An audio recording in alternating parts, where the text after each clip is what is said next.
I want to inspire and be inspired. Now I'm back home, living in London, running my theater. I just want to enjoy all that. You freeze with the number of opportunities given to you and just decide to do nothing at all. This is the first time in 10 years I don't know what I'm doing next, and I'm rather enjoying it. Soon I'll be climbing the walls, no doubt, but right now, it's not clear. I'm just enjoying the freedom. I've made movies that cost less than one car chase. The perceived wisdom is that people do not go in large numbers to black and white movies anymore, which is a great shame, but I'd love to make a black and white movie one day. Shooting action is very, very meticulous. It's increments, tiny little pieces. The movies that influenced me were movies that told their stories through pictures more than words. You're in the lap of the gods. If people go, they go, and if they don't. If you lived through the shooting of Jaws, you can live through anything. When I drive through a field, I want to see green grass sometimes, and I don't want to see black and white. Listen, you make a big movie, you're going into the Colosseum, and people are going to give you the thumbs up or the thumbs down. And that's part of the game. It's part of the fun as well. All I know is that I operate by going out to each of them and trying to learn the territory in which they operate. My language to each of them has to suit their brain. Truly great actors carry their characters in silence with them. They communicate without words the relationships that predate the movie. I think with Blair Witch and The Sixth Sense, people are much more open to something that is different.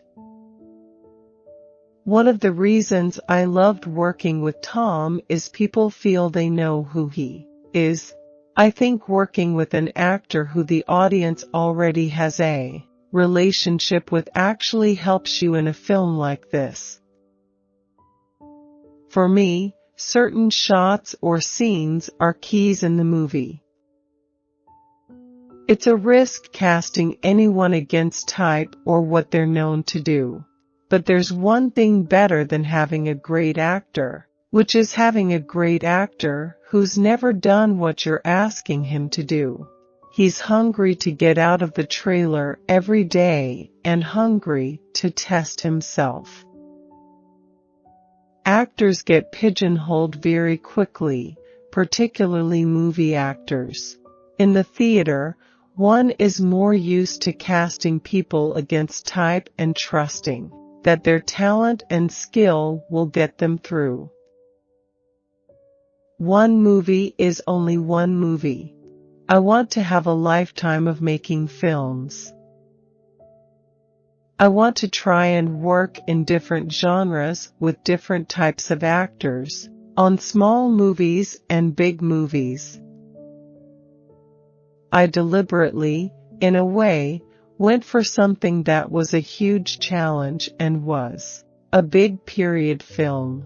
I was excited about the canvas on which I could tell the story as much as the story itself. The characters are trapped within the lifestyle. It's about what goes on before the movie starts. I don't think good and evil are polarized. You've got to believe as a filmmaker that if a movie's good enough, it's going to survive, and if it's not, well, it won't. I don't think of it as a competition, which might surprise you, given the way movies are reported constantly. You think about taking audiences on a journey. I wanted to keep exploring.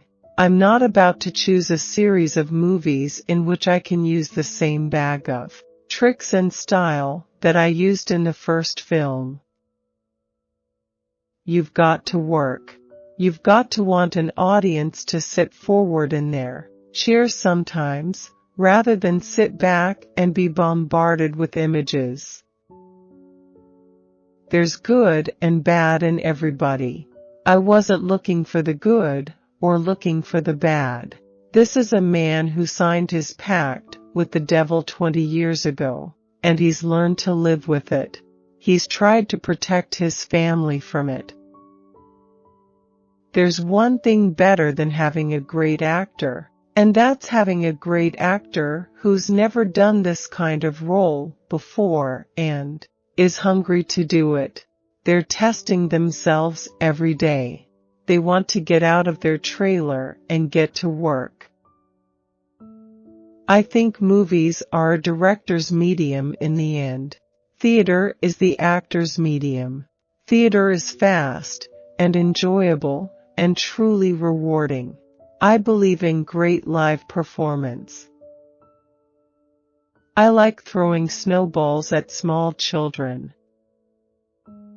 Kevin and Annette. I wanted them to do it together.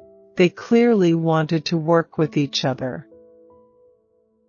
I still can't quite believe it, although there was something about the fact that it was a first-time writer, a first-time producer, and a first-time director all at the same time. You just never know when movies are going to take off or not. The lucky thing about this was that it didn't cost a lot of money, and therefore there wasn't loads of pressure on me. As a first-time director in America, I feel I've been very fortunate. It took me a long time to film The Plastic Bag, and then I had to get the cut of the scene right. But if you find it as beautiful as the character does, then suddenly it becomes a different movie, and so did he as a character. I'm certainly getting a lot more mail, that's basically it. Thank God I don't live in Los Angeles. I think if you're there the whole time it just gets out of proportion and you lose touch completely with reality. I feel like the American years were my apprenticeship for doing a Bond movie.